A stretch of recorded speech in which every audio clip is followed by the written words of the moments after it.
Hello guys, in this video we will see the solution for the PostgreSQL error, that is PSQL is not recognized as an internal or external command.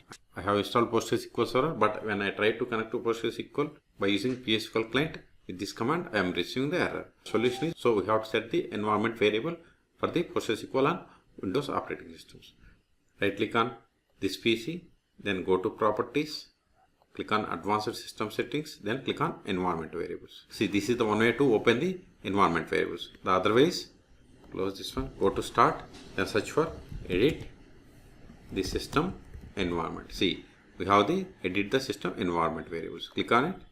See, we got the same system properties window. Click on environment variables. See, here we have the user variables for user and system variables. System variables section, click on the path, then click on edit, then click on new, then browse, click on browse for the PostgreSQL installation directory.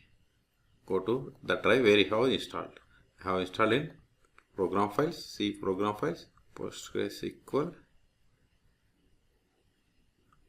then select the version, then select the bin and click on OK, click on OK, click on OK, click on OK. Now go to the command prompt, try to run the same, but still we got the error. Why? Because we have to close this command prompt. Now open command prompt again, cmd. Now type psql -u, then give the username. Provide the password, hit enter. See, we have successfully connected. So this is the solution. Just we have to set the environment variables. For more PostgreSQL tutorials, please subscribe my channel. Thank you.